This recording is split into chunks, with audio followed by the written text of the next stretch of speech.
Hi, how you doing? Well, I'm beginning to figure this out, but one day I'll know I'll put all the wall decorations, all that, and thumbnails. And what I can use, what I can't use. There's some beautiful Christian music I love, and to go with the messages, but apparently I gotta read the copyright laws. So, but I want to say good evening. And, today, hear me. That's what I'll name the one today. And again, I'm timing myself, so hopefully I'm going to make it very short. Um, Otherwise I could talk forever. Hear me. I'm going back to as a child again for a little bit before I chuck too much forward. Because honestly, it's a cry I think you carry all your life until you learn to let it go. And until you learn you're heard. Um, on the farm, there was 6 of us kids. And then later in life, my mom remarried and she had her last child at age 40. And then adopted 2 children after that. From what I grew up with and what I saw again in the last years, it's like day and night. It's like day and night.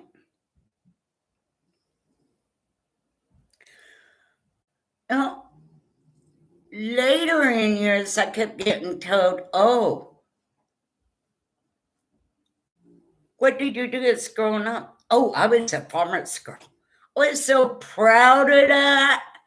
I mean, it was like, man, he might as well have been the president of the United States. Oh, you poor person. Huh? What do you mean by poor?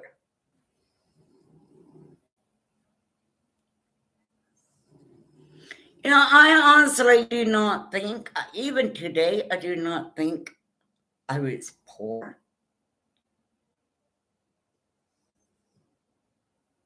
We had food, we had a garden, we had fruit trees, we had jam, we had jelly, we had our milk, we had our eggs, we had everything we needed. We never went without.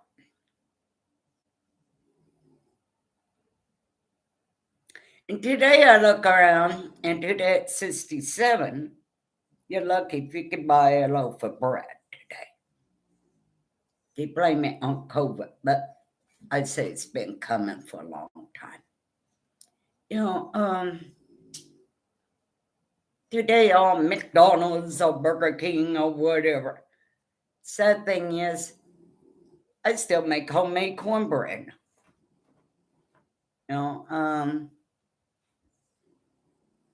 But the bad part was we kids were seen. We were not heard. You didn't fight over toys, and you didn't have a TV fight over. You didn't fight over who's going to ride the horse and what horse and when. You didn't run and say, Mama, Daddy, Tommy did this, Karen did this, Mama, Daddy. Because you knew if you did, that you were going to be in worse trouble than the one you went and told on.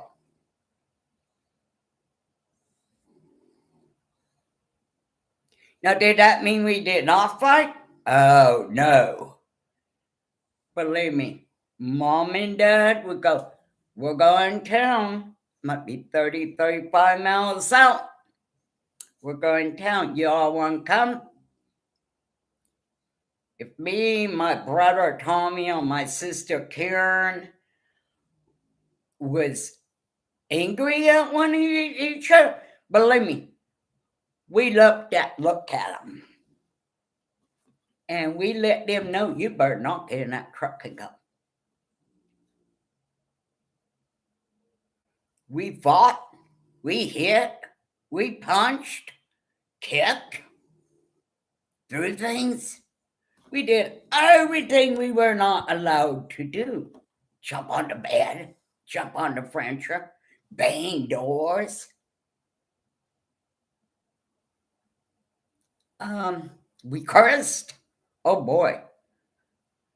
Back then, if you cursed, you got chili powder or you got the raw soap. It's on Granny Hillbillies. Yeah, you got that.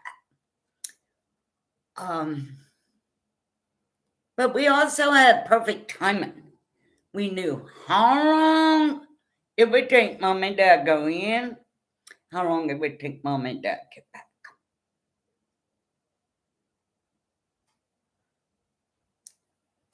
And by all means, when they got back, that house was in perfect shape. We killed each other just to get it back into shape.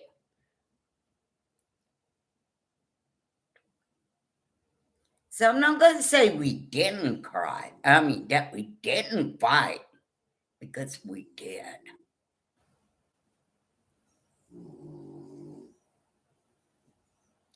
But not from Mom and Dad.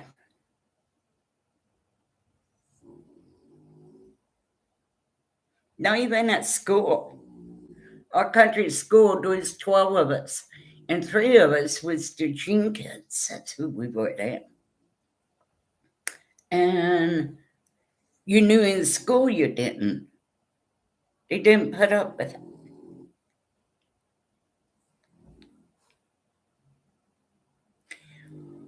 So you hold all that stuff in.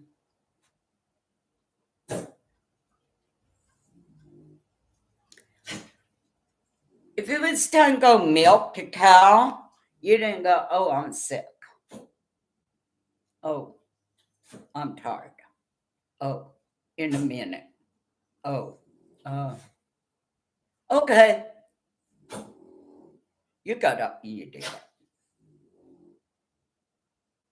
They had never once had to tell us but one time to do something. And normally, they didn't even have to do that, because you automatically already grew up knowing the consequences if you did not do it. No work, no eat.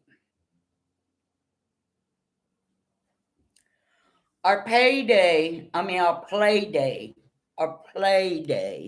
was this Saturday.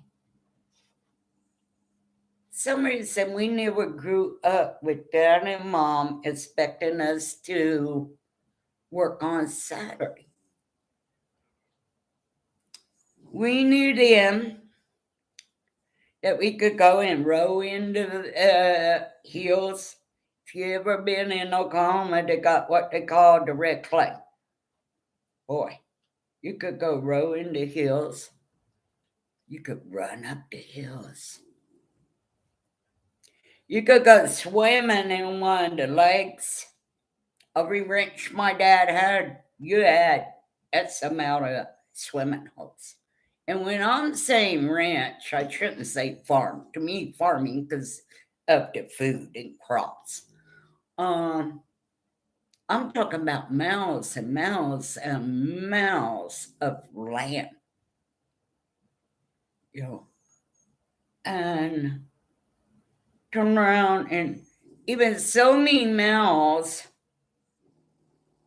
that Daddy, me, and Tommy would have to go out and ride the horses and bring the cattle from the west field to the east or from the north field to the south.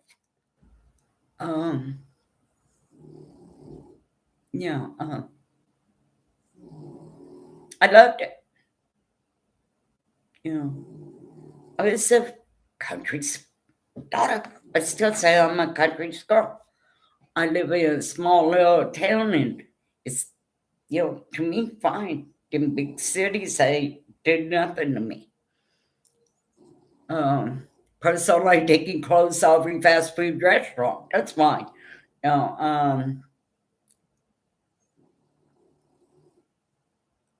But we even take our baths. Oh, wow. Huh. Yeah, pump water from outside. If we were lucky enough that one of our farms had that red handle that you could pump water. If not, you had the windmill. You got water from there. If that didn't work,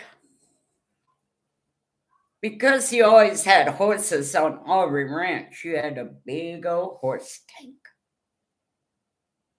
And that was your baths. And the old-fashioned bathtub. Sit up in a kitchen floor with a curtain around you to take a bath.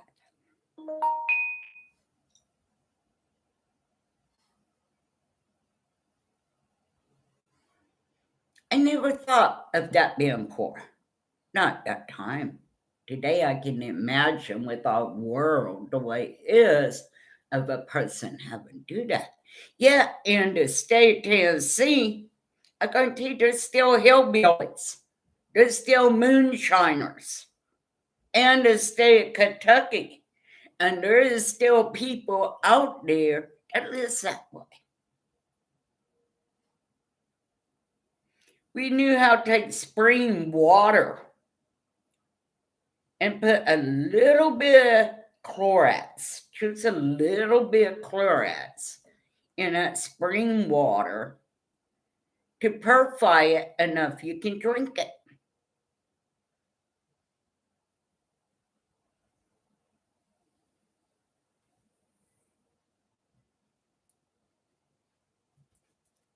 You wash clothes in a bathtub or sink.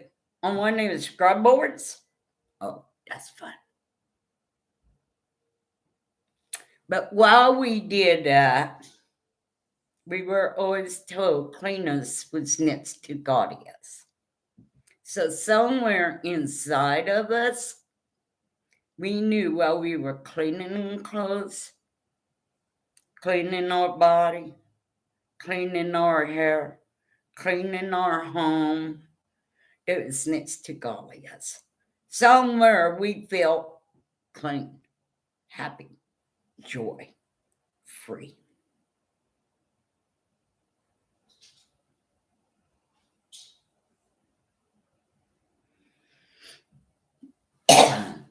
A country school? Go to school half a day. Phonics, SAR. The slides, all that. And then we go fishing. Even the teacher take us fishing. Today they want increased hours, increased hours, increased hours. Add this activity, that activity, more money, more funds. The schools, we learned, home ec was learning how to cook from scratch. I put my children in home ec, and I can remember, oh my Lord, is that what you're going to do?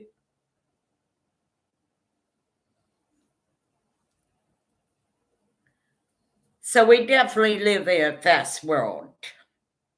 And you younger ones definitely are not going even understand where the other came from. And I sure can't understand to where my mom might have came from. It was 80s. And two of my boys would go, Oh, Mom, you're old. You're living in the old days. This is the 70s and 80s. Wow. Okay. Yeah, as we grew up, we were never allowed anywhere off the farm. That's the one thing. You didn't have neighbors. You didn't go Boy Scouts. You didn't go Boys Club. You didn't go Girl Scouts. You didn't none of that. Excuse me. I hear people, oh, our children's got to have something to do. That's what's wrong with this world.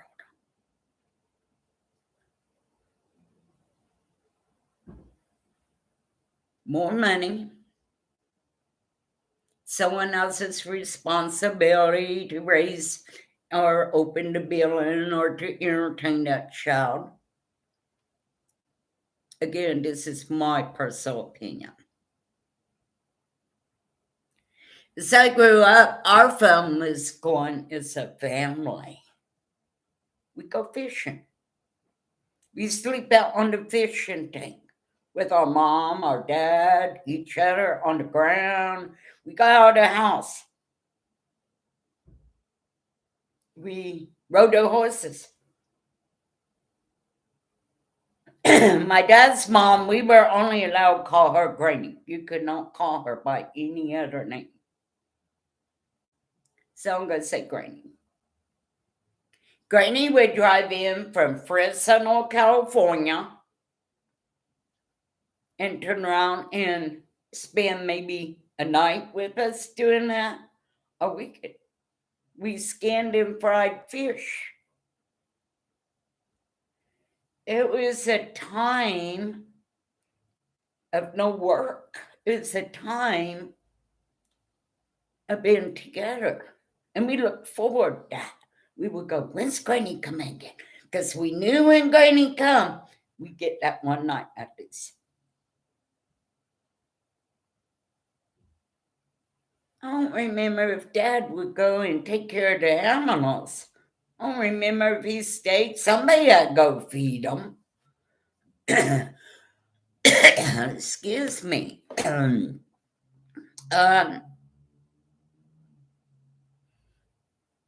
Or we would go swimming. Or we go for a hayride. Oh, we would love to ride them granny sacks. They shoot off a gun and the granny sack race. Oh man, that was so good. Or we would get together with other farmers in a little town,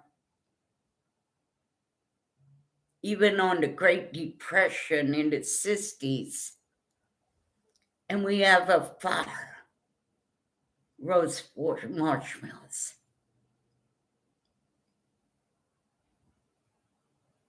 Hot chocolate. Still, as kids, we're not allowed to talk or interrupt our talk. We were, again, seen, not heard. Inside, I was so happy. It's like dancing, catching the butterflies, like a glorious day.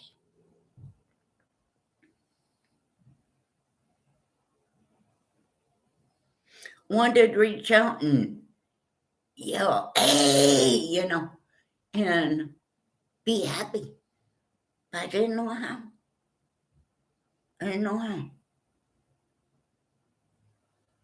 So again, it was a silent cry in.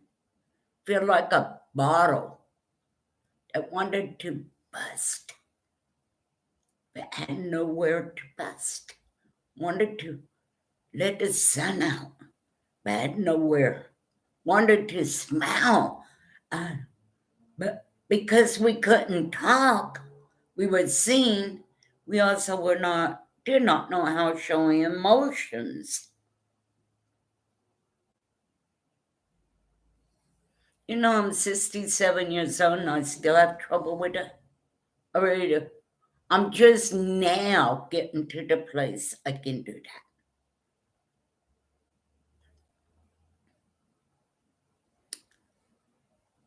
I'm just now feeling a little girl coming up.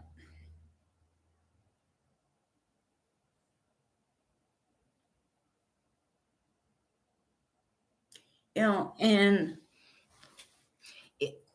you didn't go, oh, Dad, I'm hurting. Oh, Dad, I'm sick. You didn't do that because you knew you didn't get eat. And after working all morning, going to school, working all evening, believe me, you looked forward to that 5 o'clock meal because you knew Mom would serve that 5 o'clock meal. And you knew it would be from scratch. You could wait there now. You definitely wanted that meal.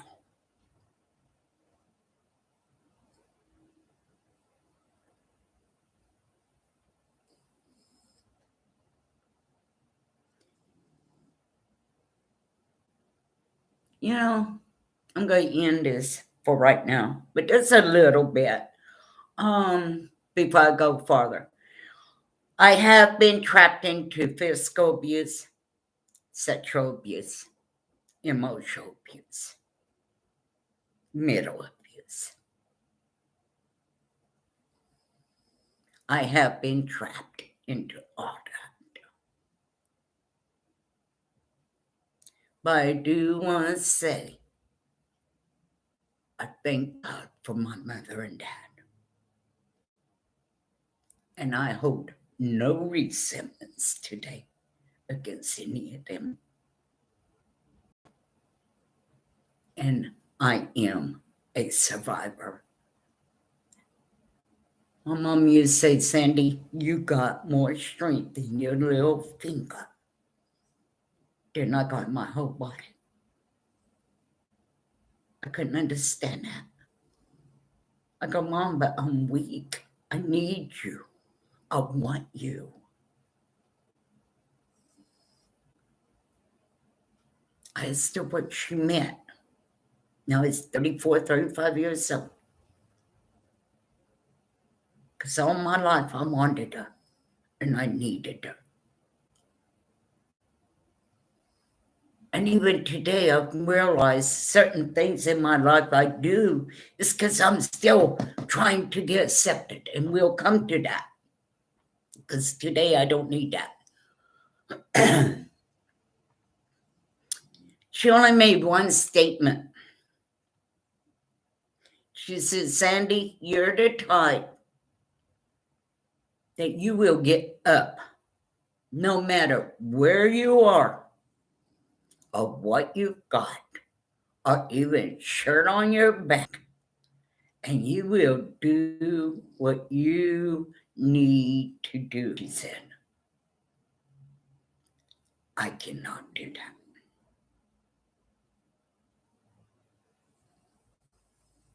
In closing, up until about 3 years, no, honestly, until about a year ago, I really did not know what she meant. I never forgot what she said. It stayed with me. So I'm asking you, stay with me. You'll get to where I'm going. That talk to you, not judge you, not judge anyone. Just I hope it talks to you. Remember, you are amazing. You're worthwhile. And God is with you. Even when you think He's not, He is with you. Keep the hope. Thank you so much.